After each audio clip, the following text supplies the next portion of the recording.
बिस्मिल्लाहिर्रहमानिर्रहीम। मेरा नाम सैयद शुएब नकवी और आज हम इस लेक्चर के अंदर सॉल्व करेंगे क्लास 9 फिजिक्स मेजरमेंट का मास्टर लेवल। इससे पहले अगर आपने चैलेंजर लेवल और एक्सप्लोरर लेवल देख लिया है तो बेहतर ये है कि आप उन दोनों लेक्चर्स को कवर करने के बाद ही मास्टर लेवल के ऊपर आए, ताकि आपको अगर आप एक्सप्लोरर लेवल को सही से कर पाए हैं, चैलेंजर लेवल को सही से कर पाए हैं, तो मास्टर लेवल को आपके लिए करना आसान होगा। तो बगैर किसी वक्त को ज़ाया किए हम शुरू करते हैं अपने मास्टर लेवल को सॉल्व करना। चलिए जी, so let's start solving from MCQ number 1. So here we go with MCQ number 1. कहा जा रहा है an athlete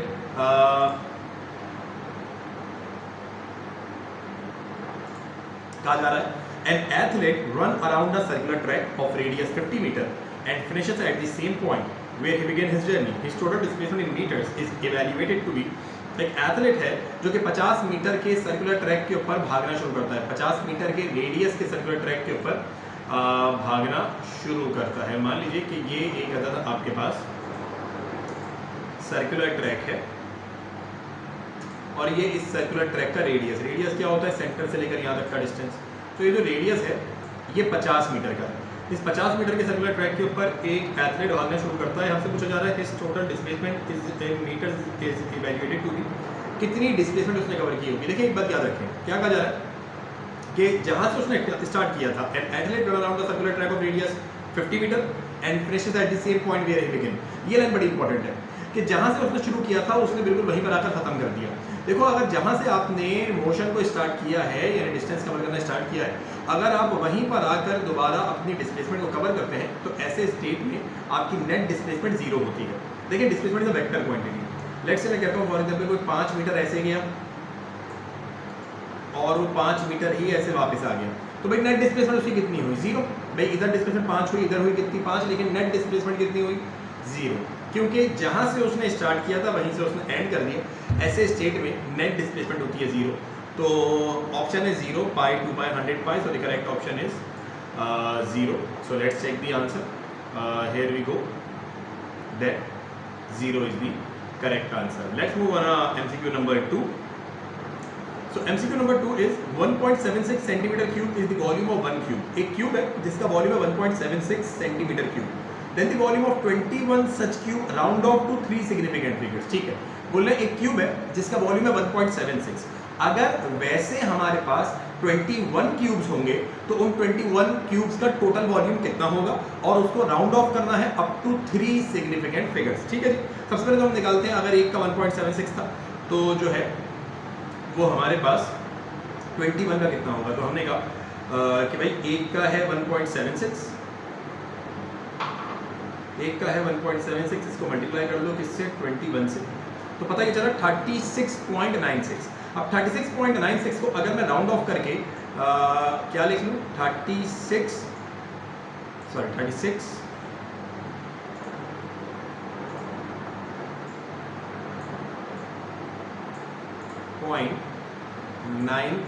को मैं राउंड ऑफ करूं तो इसको मैं लिख सकता हूं 37.0। सो ये जो 37.0 है इसके अंदर कितनी सिग्निफिकेंट फिगर है भाई, 3 सिग्निफिकेंट फिगर है। It is a non zero digit. 7 is also a significant figure because it is also a non zero digit. और जो 0 पॉइंट के बाद आता है, ट्रेलिंग 0 जो पॉइंट के बाद आता है वो भी सिग्निफिकेंट होता है। यानी इसमें कितनी टोटल सिग्निफिकेंट फिगर्स हैं, 3। तो करेक्ट आंसर 36.0 नहीं, 36.9 नहीं, 36.96 भी नहीं, 37.0 should be the correct answer. Let's check the answer. Here we go, that 37.0 centimetre cube is the correct answer. ठीक है, चलिए अगले चलते हैं MCQ नंबर 3 की तरफ। MCQ नंबर 3 के अंदर कहा जा रहा है an object of mass 100 gram is immersed in water. 100 ग्राम के ऑब्जेक्ट को हमने पानी के अंदर इमर्ज कर दी। What is the density of the material from which the object is made? क्या डेंसिटी होगी उस ऑब्जेक्ट की। देखो, अगर आप इस डायग्राम को देखो तो इस डायग्राम के अंदर आपको एक ऑब्जेक्ट पानी के अंदर रखा हुआ नजर आ रहा होगा। इस ट्यूब के अंदर एक ऑब्जेक्ट पानी के अंदर रखा हुआ है। हमसे इस ऑब्जेक्ट की डेंसिटी पूछी जा रही है। इस ऑब्जेक्ट का मास है हमारे पास 100 ग्राम। देखो, जब भी हमें डेंसिटी निकालनी होती है तो डेंसिटी निकालने के लिए डेंसिटी का फॉर्मूला होता है मास अपॉन वॉल्यूम। अब सवाल यह है कि भाई मास तो 100 ग्राम है, ठीक है, वॉल्यूम कितना होगा। देखो, जब इस ऑब्जेक्ट को जरा और से देखो, इन डायग्राम को, पहले वाले डायग्राम को देखो, अभी हमारे पास जो रीडिंग है वो वॉल्यूम कितना है, 50 सेंटीमीटर क्यूब। इनिशियली कितना है वॉल्यूम, 50 सेंटीमीटर क्यूब यहाँ पर है जब ऑब्जेक्ट इमर्स नहीं हुआ। लेकिन जब ऑब्जेक्ट को इमर्स किया गया, आप जरा यहाँ से देखें, जब इस ऑब्जेक्ट को इमर्स किया गया तो ये लिक्विड का वॉल्यूम बढ़ के यहाँ तक पहुँच गया, यहाँ तक। अभी रेटिंग कितनी है? 80, 82, 83। देखो ये 90 और 80 के बीच में है, यानी 85 है। ये कितना है? 90 और 80 के बीच में है, यानी कि 85 है। अगर मैं आपको इसको थोड़ा जूम करके भी दिखाऊं तो आप ये देखो कि ये कितना है? 80 और 90 के बीच में, यहाँ पर ये देखो 90 में भी इधर से 2 पॉइंट, 80 में भी इधर से 2 पॉइंट, तो ये बीच में है। सही? तो ये जो वॉल्यूम है इसका वो अभी 85 पे पहुंच गया और पहले था 50 पे, यानी कि जो 35 वॉल्यूम बढ़ा, देखो अभी कहां पहुंचा हुआ है? 85 पे। ये काम करते हैं,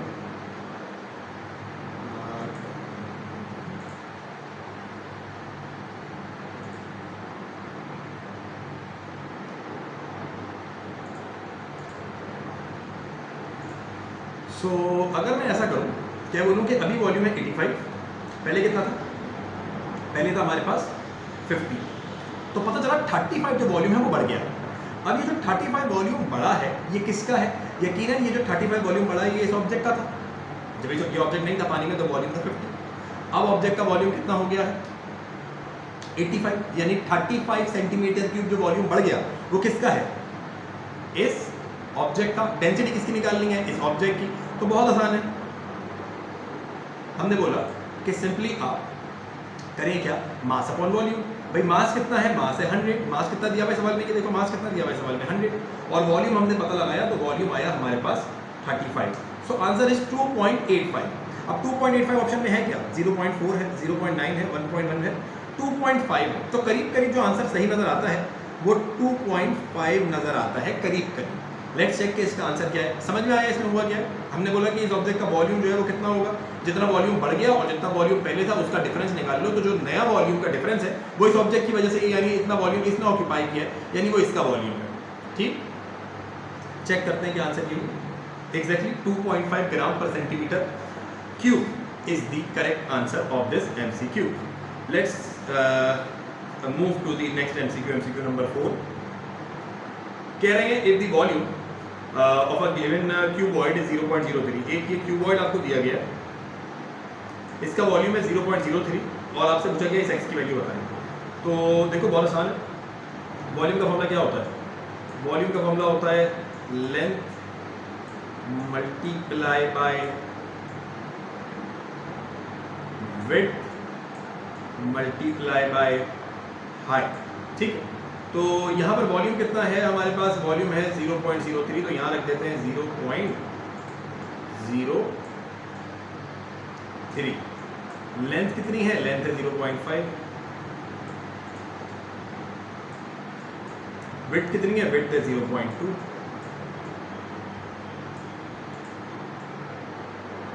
और हाइट कितनी है? हाइट है x।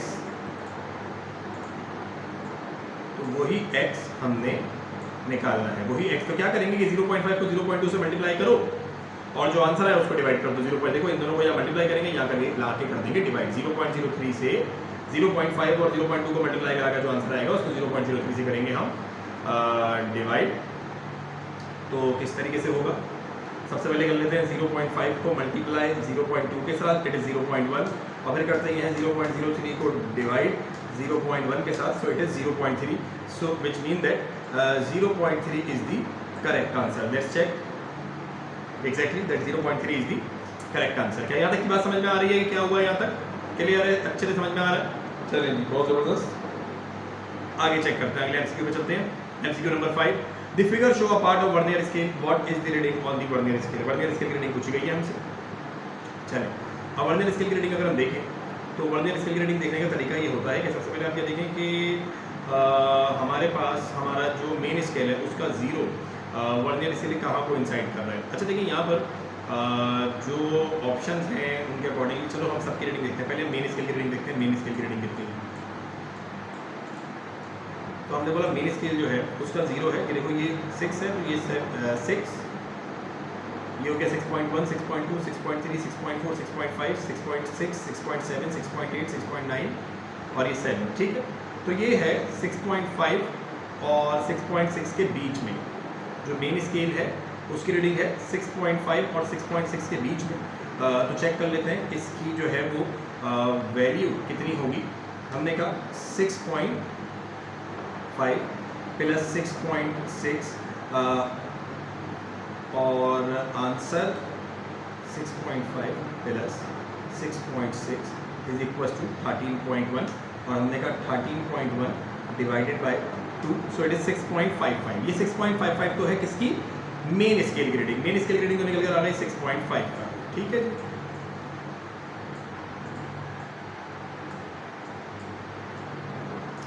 बट हमसे पूछी गई है वर्नियर स्केल की रीडिंग। तो वर्नियर स्केल की रीडिंग कैसे देखते हैं, वर्नियर स्केल की रीडिंग ऐसे देखते हैं कि यहाँ पर ये वाला पॉइंट देखें हम, जहाँ पर हमारी मेन स्केल की लाइन और वर्नियर स्केल की लाइन कंप्लीटली कोइंसाइड हो रही है।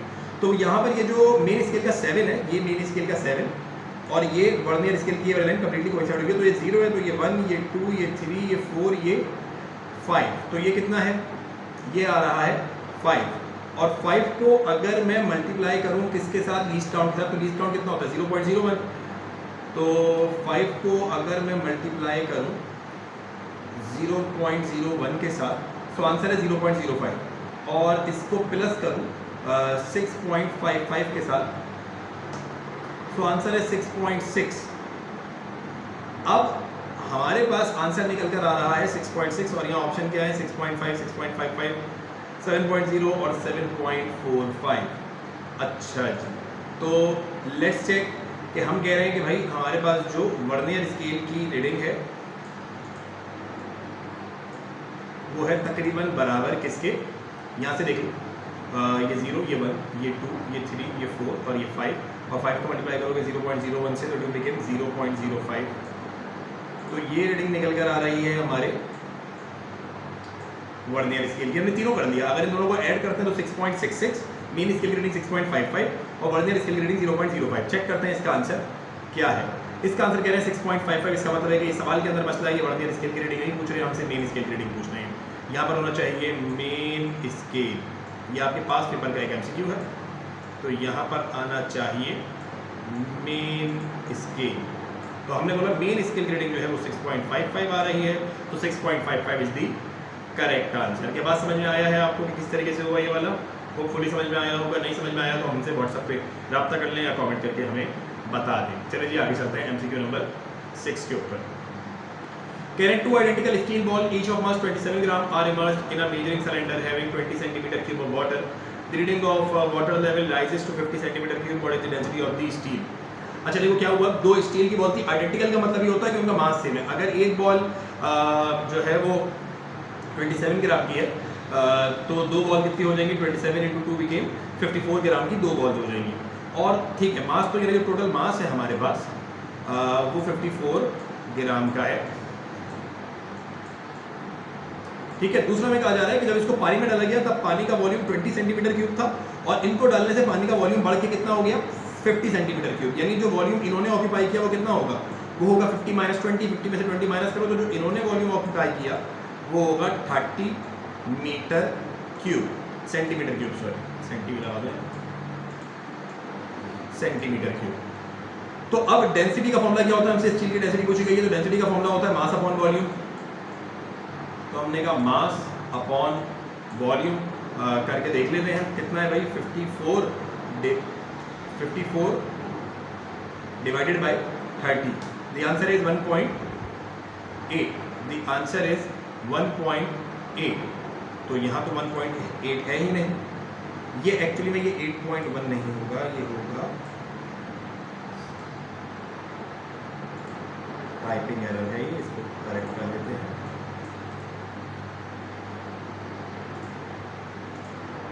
तो ये होगा 1.8 not 8.1, so B should be the correct answer. Let's check. हाँ जी, यहाँ देखें करेक्ट आंसर 1.8 लिखा हुआ है, वहाँ टाइपिंग मिस्टेक थी, तो this is the correct answer. समझ में आया क्या हुआ है, मास अपॉन वॉल्यूम किया। डेंसिटी का फॉर्मूला क्या होता है, मास अपॉन वॉल्यूम, तो वही हमने यहाँ पर किया है। चलें जी, आ जाएं अगले एमसीक्यू की तरफ चलते हैं।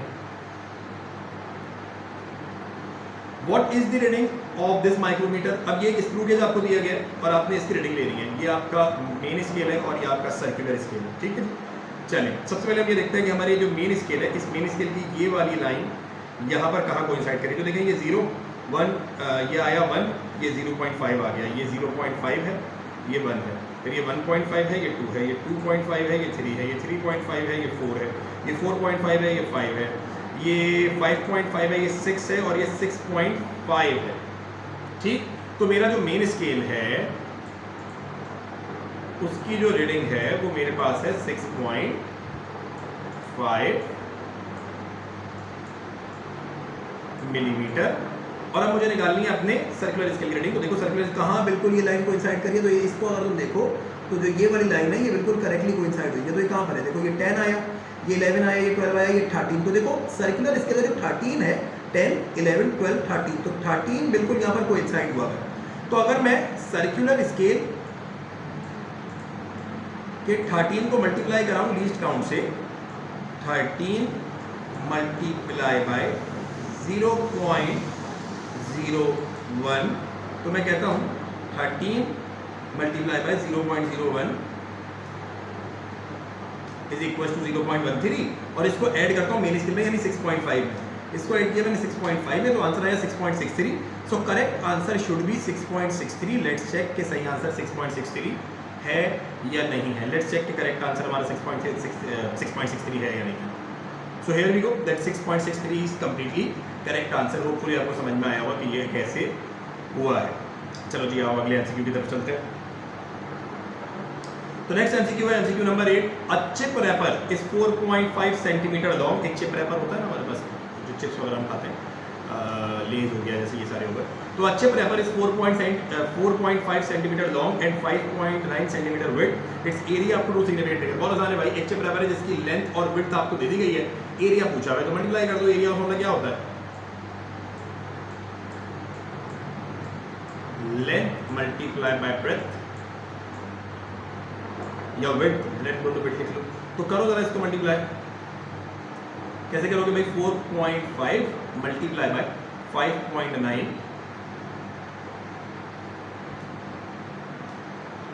5.9 4.5 मल्टीप्लाई 5.9 इज 26.55।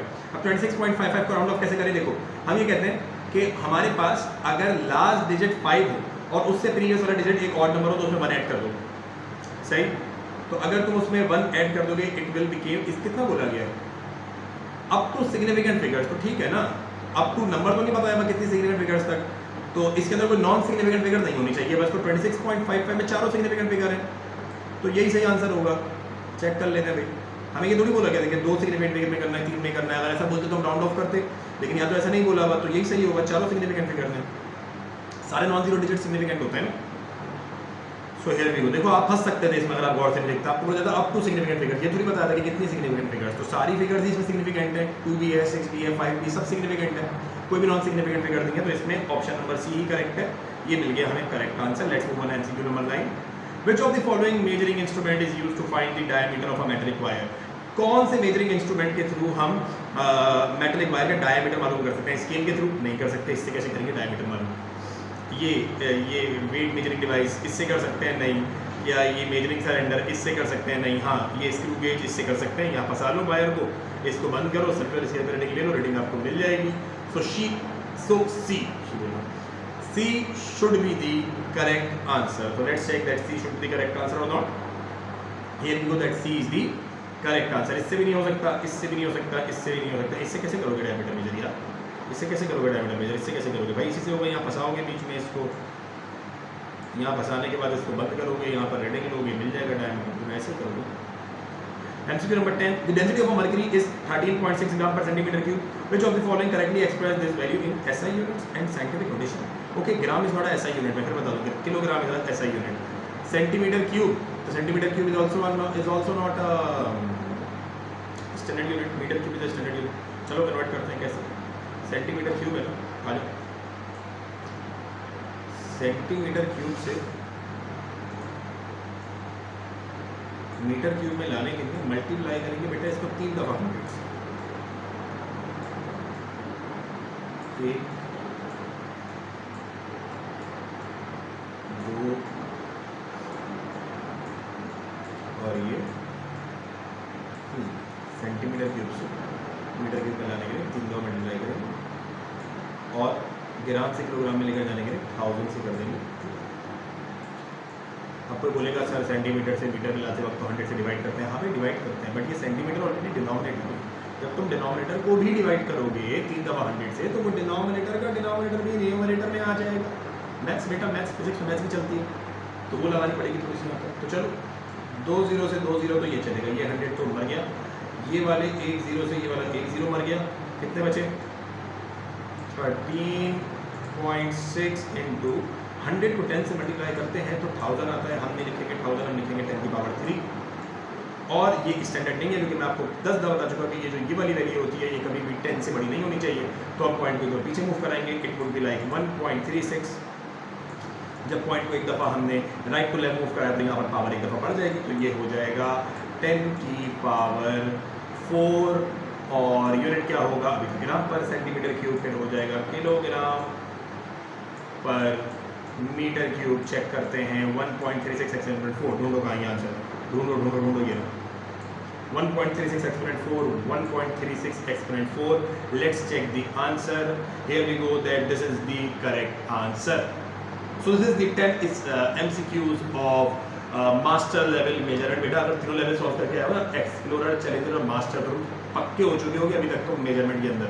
इस वक्त कोई सवाल तुम्हें दे रहे तुम हंसते खेलते सॉल्व कर लोगे। देखो हमारे थ्योरेटिकल लेक्चर नहीं है, हम तुम्हें क्लासेस तो नहीं दे रहे, हम क्या कर रहे हैं, हम तुम्हें पेपर के लिए प्रैक्टिस प्रॉब्लम सॉल्व करवाने के, भाई ये पेपर में आएगा, इसको ऐसे करो, इसको ऐसे करो। तो ये लेक्चर तुम्हारे पेपर रिवीजन के लिए, टेस्ट के लिए, प्रैक्टिस के लिए बहुत अच्छा है। अगर तुम इसको करके जाते हो, लेक्चर्स को देख के जाते हो, 90 to 95% there is a chance तुम्हारे एग्जाम में, क्योंकि ये सारे पास पेपर्स के सवाल, फेडरल बोर्ड के और जितने बोर्ड उनके सवाल हैं, तो 90 to 95% चांस है कि इससे बहुत सिमिलर सवाल तुम्हारे बोर्ड एग्जाम में देखने को तुम्हें मिल रहे होंगे। तो इसलिए ये लेक्चर्स बहुत इंपॉर्टेंट है। चलो अब मास्टर लेवल के क्वेश्चन सॉल्व करते हैं, लेकिन वो हम सॉल्व करेंगे बोर्ड पर। तो चलो जी चलते हैं बोर्ड की तरफ। ठीक, चलें जी शुरू करते हैं हम अपना मास्टर लेवल के क्वेश्चन आंसर। मास्टर लेवल के एमसीक्यूज तो हमने कर लिए। तो ये मास्टर लेवल का पहला क्वेश्चन जिसमें कह रहे हैं, an online purchasing company delivered a fragile items to its customer in a rectangular box. Fragile item एक कंपनी जो डिलीवर करती है एक ट्रायंगुलर बॉक्स के अंदर, और उस ट्रायंगुलर बॉक्स की ब्रेथ एंड हाइट दे दी गई है हमें 15 सेंटीमीटर और 20 सेंटीमीटर रिस्पेक्टिवली। कह रहे हैं calculate the volume of the triangular box up to 2 significant figures. हमने ट्रायंगुलर बॉक्स का वॉल्यूम बताना है 2 सिग्निफिकेंट फिगर्स तक। ब्रेथ हमें दी गई है 15 सेंटीमीटर और हाइट हमें दी गई है 20 सेंटीमीटर। वॉल्यूम बताना है अप टू 2 सिग्निफिकेंट फिगर। ये वॉल्यूम का फॉर्मूला लिख कर दिया है हमें, वरना वॉल्यूम का फॉर्मूला ट्रायंगुलर बॉक्सेस का ये नहीं होता। तो आइए इसको सॉल्व करते हैं। देखें सवाल में ब्रेथ जो है वो हमें 15 सेंटीमीटर की दे दी गई थी और हाइट जो है वो हमें 20 सेंटीमीटर की दे दी गई थी। फिर हमें बोला गया था वॉल्यूम बताएं, और वॉल्यूम का फॉर्मूला था ब्रेथ इनटू हाइट। तो हमने कहा volume is equals to 15 into 20, और 20 को जब 15 से मल्टीप्लाई करेंगे तो आंसर वुड बी 300, और यूनिट क्योंकि सेंटीमीटर में था तो वॉल्यूम का यूनिट हो जाएगा सेंटीमीटर क्यूब। वॉल्यूम तो ये निकल कर आ गया 300 सेंटीमीटर क्यूब, बट हमसे वॉल्यूम 2 सिग्निफिकेंट फिगर तक पूछा गया था। अब यहां पर देखें तो ये दोनों जीरो ट्रेलिंग है, ये तो सिग्निफिकेंट है ही नहीं, अब तो एक सिग्निफिकेंट फिगर है। तो इसको अप टू 2 सिग्निफिकेंट फिगर तक कैसे लिखें? देखें इसी वैल्यू को हम अगर साइंटिफिक नोटेशन में लिखें तो कैसे लिखेंगे कि पॉइंट अभी यहां पर है, अगर पॉइंट को पीछे मूव कराएंगे तो ये 1 और ये 2 पॉइंट कहां आ जाएगा, पॉइंट आ जाएगा 3.0 पर, यानी यहां पर, और क्योंकि 2 दफा पीछे मूव कराया तो यहां पावर आ जाएगी +2। अब हम पढ़ते हैं ऐसा साइंटिफिक नोटेशंस के अंदर कि साइंटिफिक नोटेशन में जो ये 2 वैल्यूज होती हैं, ये दोनों वैल्यूज हमारे पास इन वैल्यूज के अंदर हम देखते हैं कि ये सिग्निफिकेंट है या नहीं है। तो पॉइंट के बाद आने वाला 0 सिग्निफिकेंट होता है, ये हमें पता है। तो इस तहत ये 3 और ये 0 दोनों क्या है हमारे पास, दोनों ये हमारे पास सिग्निफिकेंट है। तो हमने इसको राउंड ऑफ कर दिया या लिख दिया up to 2 significant figures. Scientific notation में कन्वर्ट करके राउंड ऑफ तो नहीं किया, साइंटिफिक नोटेशन में कन्वर्ट करके हमने इसको 2 सिग्निफिकेंट फिगर्स के अंदर कन्वर्ट किया है। तो होपफुली आपको ये वाली बात समझ में आई होगी। चलें जी आगे चलते हैं।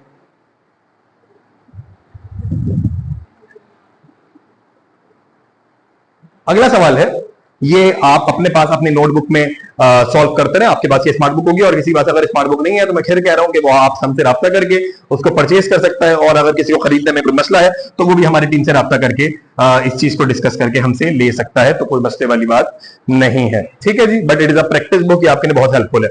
Calculate the following and state your answer in scientific notation. हमने इसको सॉल्व करना है और इसका आंसर साइंटिफिक नोटेशन में लिखना है। देखो सबसे पहले स्टैंडर्ड यूनिट देख लो कौन कौन है। केजी स्टैंडर्ड यूनिट है, सेकंड स्टैंडर्ड यूनिट है, but kilometre is not a standard unit. तो सबसे पहले किलोमीटर से मीटर में लाएंगे। कैसे? देखो कितना है 4.0 किलोमीटर। तो 4.0 किलोमीटर को अब हमें ये पता है कि 1 किलोमीटर के अंदर 1000 मीटर होते हैं। 1 किलोमीटर के अंदर 1000 मीटर होते हैं। तो हम क्या करेंगे, 4 को मल्टीप्लाई कर देंगे किसके साथ? 1000 के साथ। तो ये हो जाएगा 4000 मीटर। और इसको अगर साइंटिफिक नोटेशन में लिखें तो इसको हम लिख सकते हैं 4 इंटू 10 की पावर 3 मीटर। लिख सकते हैं ऐसे या नहीं लिख सकते? तो इसको हमने लिख दिया 4 इंटू 10 की पावर 3 मीटर। चलो जी आओ सॉल्व करें। क्या वैल्यूज थी? 3 इंटू 10 की पावर 2 मल्टीप्लाई बाय 4 को आप कैसे लिखोगे? 4 किलोमीटर को 4 इंटू 10 की power 3 metre divided by 5 into 10 की पावर 2। ठीक है जी। तो सबसे पहले तो 10 की पावर 2 से इस 10 की पावर 2 को कैंसिल कर दो, तो बचेगा क्या? सिर्फ ये 10 की पावर 3 और मल्टीप्लाई कर लो 4 3 12, 12/5 कर लो। 12/5 कितना होगा? 2.4। तो ये होगा 2.4 और एक्सपोनेंट में ये वाला 3। 2.4 और एक्सपोनेंट में ये वाला 3। मैं इस आंसर को थोड़ा सा अलग करके लिखूं ताकि ये इस पे ओवरलैप ना करे। आंसर आ रहा है हमारे पास 2.4 एक्सपोनेंट ये वाला 3। क्या आ रही बात समझ में? ये हमारे पास आंसर निकल कर आ रहा है। कैसे किया? सबसे पहले इस 4 किलोमीटर को स्टैंडर्ड मीटर के अंदर लेकर आया बाय मल्टीप्लाई बाय 1000। तो ये हो गया 4 एक्सपोनेंट 3। यहां लिख दिया 4 एक्सपोनेंट 3। ये वाली वैल्यू एज इट इज, ये वाली वैल्यू एज इट इज। 10 की पावर 2 से 10 की पावर 2 कैंसिल। 4 3 12, 12/5 बिकेम 2.4। समझ में आ रही है बात क्या हो रहा है इसमें? सही। अभी तक की रिकॉर्डिंग सही जा रही है? ठीक है, वेरी गुड, सब कुछ सही जा रहा है। Okay great. सो बात समझ में आई है इसमें क्या हुआ है? चलते हैं अगले क्वेश्चन नंबर 3 की तरफ। सीक्वेंसिंग को फॉलो नहीं करना, तुम्हारे हाथ में जो बुक होगी उसमें सीक्वेंसिंग बिल्कुल सही होगी, उसका मसला नहीं है। चलो जी आओ अगले सवाल की तरफ। Question number 3। क्वेश्चन नंबर 3 है, क्वेश्चन नंबर 4 नहीं है, काट दो इसको। क्वेश्चन नंबर 3 कह रहे हैं light year is a unit of distance. Light air जो है वो डिस्टेंस का यूनिट है, यूज्ड होता है एस्ट्रोनॉमी के अंदर। It is the distance covered by light in 1 year. ये वो डिस्टेंस होता है जो लाइट कवर करती है 1 साल के अंदर। इसको हम कहते हैं light air. How much distance travelled by a light in 1 year, this is called light air, a unit of distance. Astronomy में यही यूनिट इस्तेमाल किया जाता है डिस्टेंस को मेजर करने के लिए।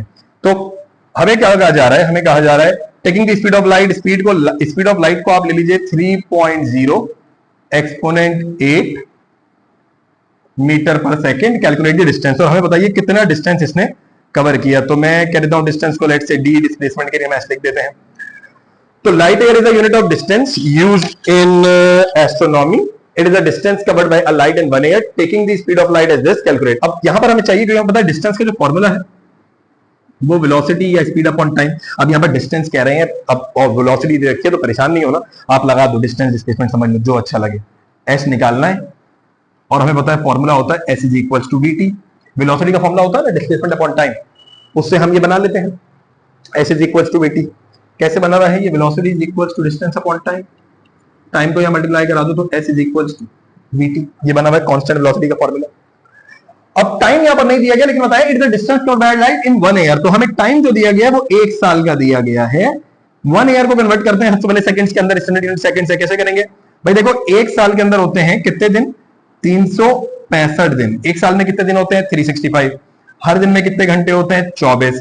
हर घंटे में कितने मिनट होते हैं? 60। हर मिनट में कितने सेकंड होते हैं? 60। तो इसको मल्टीप्लाई करना पड़ेगा 365 इंटू 24 इंटू 60 इंटू 60। चलो जी कर ले। तो हम इसको करते हैं क्या,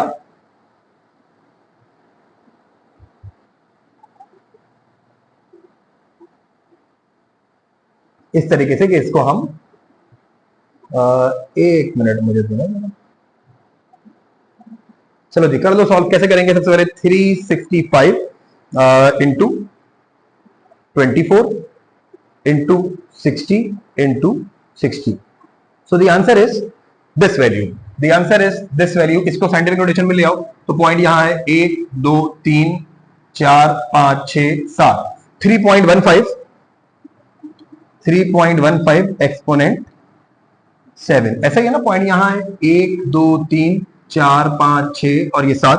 3.15 एक्सपोनेंट 7। तो ये टाइम निकलकर हमारे पास आ गया। अब लगा देते हैं हम S is equal to V T. चलो आओ, तो वेलोसिटी कितनी है 3 एक्सपोनेंट 8 और ये कितना है 3.15 एक्सपोनेंट 7। चैलेंजर लेवल के अंदर मैं तुम्हें साइंटिफिक नोटेशंस को मल्टीप्लाई करना सिखा चुका हूं। तो यहां पर मल्टीप्लाई कैसे करोगे, यानी बेसिस को बेसिस से मल्टीप्लाई करो। तो जब बेसिस को बेसिस से मल्टीप्लाई करोगे तो कितना आएगा,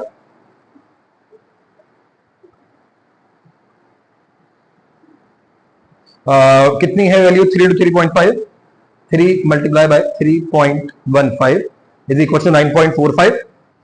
सो s इज इक्वल टू 3 को मल्टीप्लाई किया 3.15 से कितना आया 9.45 और एक्सपोनेंट्स को आपस में ऐड करेंगे यानी 10 की पावर 8 प्लस 10 की पावर 7 कितना हो जाएगा, तो s is equal to 9.45 into 10 to the power 8 plus 7 became 15, ऐसा ही है 8 प्लस 7 बिकेम 15। तो डिस्टेंस निकल कर आ रहा है कितना, ये देखो 9.4 से एक्सपोनेंट 16 मीटर लिख रहे थे, 15 मीटर लिख रहे थे, 9.45 एक्सपोनेंट 15 मीटर, ये आंसर निकल कर आ रहा है।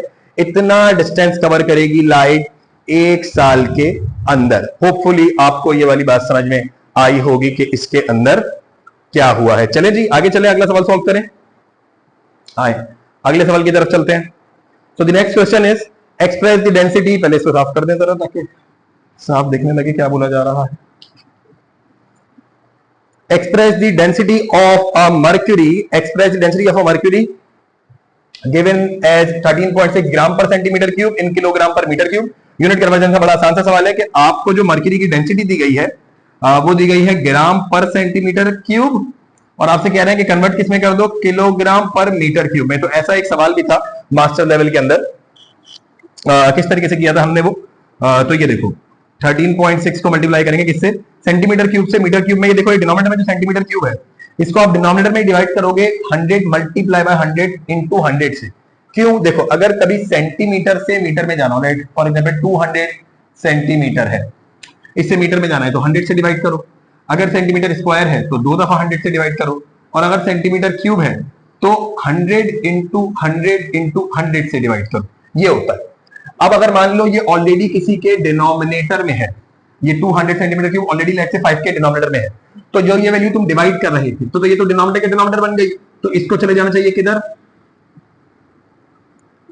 न्यूमरेटर के अंदर। यहां तक का क्या तुम्हें नजर आ रहा है, हाँ जी बिल्कुल नजर आ रहा है, तो इसको चला जाना चाहिए न्यूमरेटर में। तो ये देखो, तो यहां पर भी जो सेंटीमीटर क्यूब में नीचे वैल्यू रखी जाएगी उसको जब डिवाइड करोगे 100 इंटू 100 इंटू 100 से तो वो चला जाएगा न्यूमरेटर में, इसलिए हम यहां रखेंगे 100 इंटू 100 इंटू 100 डिवाइडेड बाय, और हमें ग्राम से किलोग्राम में जाना है तो ये आ गया 1000। ठीक है जी, तो 2 जीरो से 2 जीरो ये गए, इससे ये गया, ये बचा कितना, ये हो गया 13.6, 100 into 10 became 1000 और 1000 को हम किस तरीके से लिख सकते हैं 13.6 एक्सपोनेंट 1000 को लिख लो 3। बट मैं आपको बता चुका है जो m होता है बेस होती है ये 13 है, या तो ये 1 से बड़ा या 9 से छोटा हो सकता है, कभी भी ये 10 से बड़ा नहीं हो सकता। तो पॉइंट की जगह पीछे मूव कराओ, यानी पॉइंट को यहाँ ले आओ तो ये हो जाएगा 1.36 एक्सपोनेंट 1.36 पॉइंट जब पीछे मूव कराए यहाँ एक दफा बढ़ा दो तो ये 3 था, ये हो जाएगा 3 से 4 और यूनिट हो जाएगा केजी पर मीटर क्यूब। तो 1.36 exponent 4 KG per metre cube, 1.36 exponent 4 KG per metre cube, ये हमारे पास इसका आंसर निकल कर आ रहा है। क्या मेरी बात समझ में आई है क्या हुआ है इसके अंदर, यहां तक की बात अच्छे से समझ में आ गई। किस तरीके से कन्वर्ट किया, सेंटीमीटर क्यूब से मीटर क्यूब में लाने के लिए 3 दफा ये 100 से मल्टीप्लाई किया, ग्राम से किलोग्राम में लेकर जाने के लिए 1000 से डिवाइड किया, कैंसिल किया, आंसर निकल कर आ गया। और होपफुली तुम्हें ये पता ही होगा कि 1 किलोग्राम इज इक्वल्स टू 1000 ग्राम। ठीक है जी, ये स्टेटमेंट भी आपको समझ में आनी चाहिए। चलिए जी आगे चलें, अगले सवाल की तरफ आ जाए। So the next question is this, let's solve this question. क्या कहा जा रहा है पहले सवाल समझते हैं। कह रहे हैं the minimum main scale reading of a micrometer screw gauge is 1 millimetre. The minimum main scale reading of a micrometer screw gauge is 1 millimetre, यानी जो and there are 100 division on the circular scale, यानी तुम समझो micrometer screw gauge की जो minimum एक reading है ना वो 1 मिलीमीटर है, यानी कि ये जो हमारा ये वाला डिस्टेंस होता है ना, ये वाला स्क्रू गेज के अंदर, फिर यहां पर आपका वो टिम्बल आता है ना सर्कुलर स्केल का, बट यानी ये वाला जो डिस्टेंस है ना, ये वाला डिस्टेंस आपको 1 मिलीमीटर दे दिया इसको हम एक्चुअली में कहते हैं पिच। क्या कहते हैं? पिच। तो हमें जो है ना पिच दे दी गई है, मिनिमम रीडिंग जो मेन स्केल के ऊपर एक्चुअल में है वो हमें दे दी गई है 1 millimeter. The minimum scale reading of a micrometer screw gauge is 1 millimeter and there are 100 division on a circular scale. Division on circular scale दे दिए गए कितने? Division on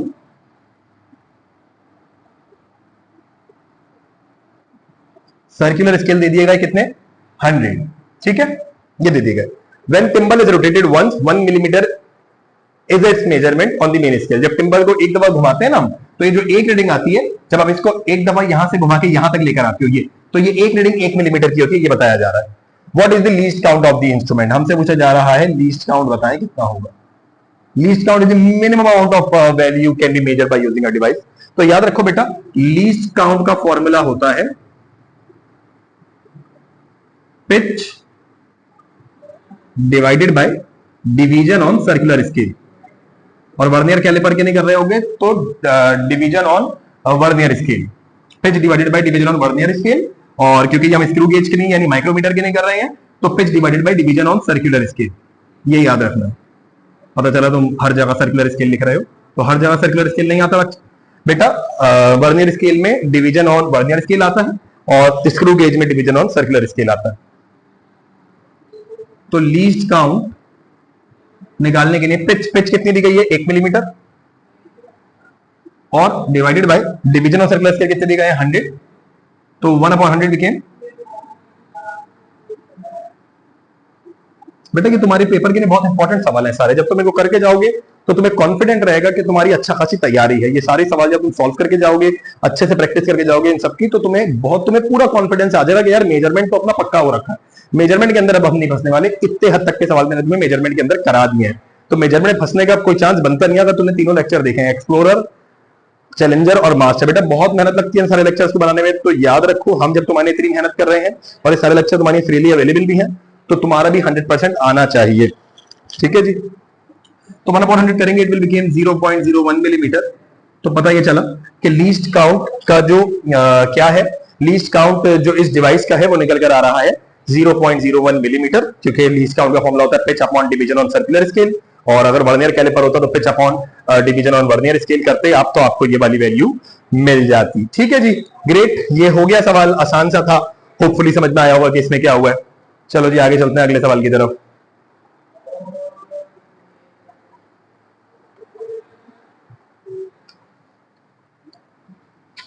अगर आप कॉपी करना चाहो तो, और आप प्रैक्टिस बुक अगर आपके पास है, आप उसमें सॉल्यूशन बना रहे हो, तो बेटा पहले खुद किया करो, फिर यहाँ पर आके देखा करो। डायरेक्ट यहाँ पर आके मत देखा करो, वरना तुम्हारी तैयारी नहीं होगी।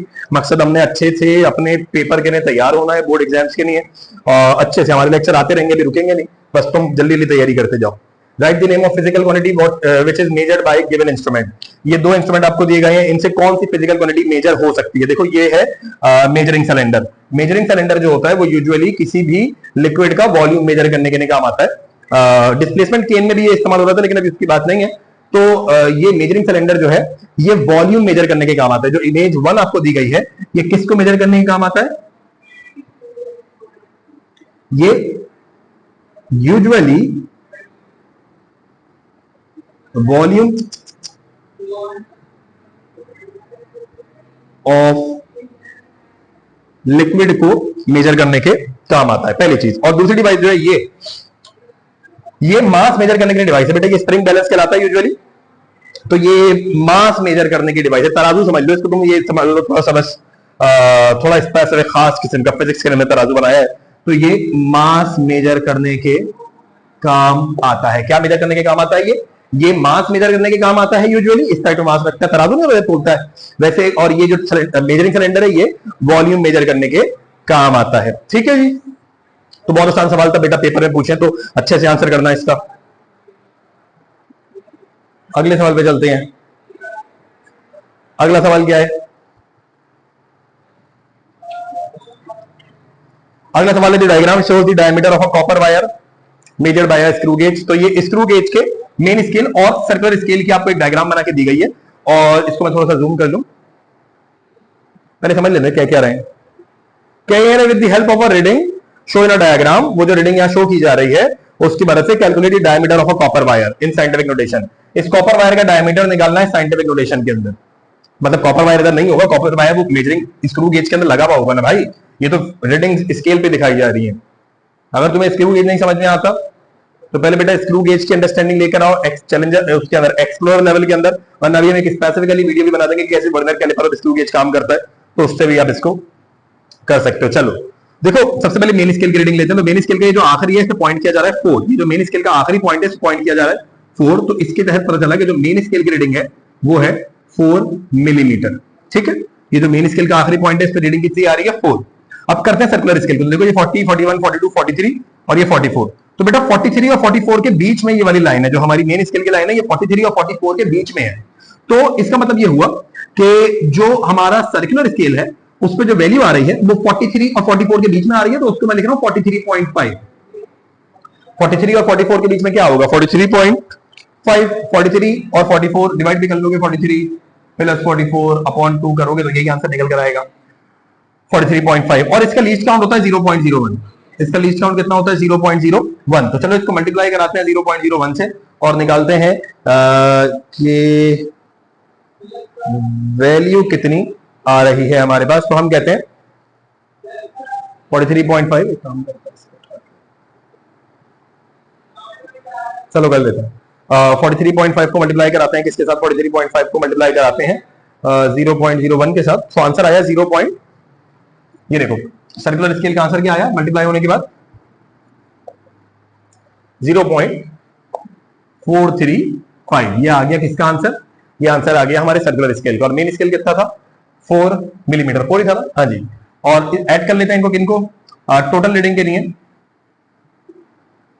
हम क्या करेंगे, हम मेन स्केल की रीडिंग को ऐड करेंगे सर्कुलर स्केल की रीडिंग के साथ। तो मेन स्केल की रीडिंग कितनी है 4 मिलीमीटर और ये कितना है 0.435। तो जब इनको ऐड करोगे तो आंसर आएगा 4.435 मिलीमीटर। ये हमारे पास सर्कुलर स्केल, ये हमारे पास स्क्रू गेज के ऊपर रीडिंग निकलकर आ रही है 4.435। ठीक है जी, 4 plus 0.435 is equal to 4.435। So here we go. तो बच्चों हमारे सॉल्व हो गए मास्टर लेवल के क्वेश्चंस। अगर तुमने मेजरमेंट का सब सॉल्व किया, एक्सप्लोरर लेवल के क्वेश्चंस, चैलेंजर लेवल के क्वेश्चंस, एमसीक्यू, फिर मास्टर लेवल के क्वेश्चंस और एमसीक्यू, तो और ये तुम्हें अच्छे से तुम इसको खुद सॉल्व कर पाए हो, इसका मतलब है कि तुम्हारा मेजरमेंट का चैप्टर तो अच्छे से तैयार हो चुका है। तो होपफुली इसको करने के बाद तुम्हें किसी कॉम्पिटिटिव एग्जाम में कोई प्रॉब्लम नहीं आने वाली। सो गुड लक बच्चों, आज के लिए लेक्चर यहीं तक रखते हैं, फिर इंशाल्लाह मुलाकात होगी अगले लेक्चर काइनेमैटिक्स के एक्सप्लोरर लेवल के अंदर। चलें जी, पढ़ते रहें, अल्लाह हाफिज।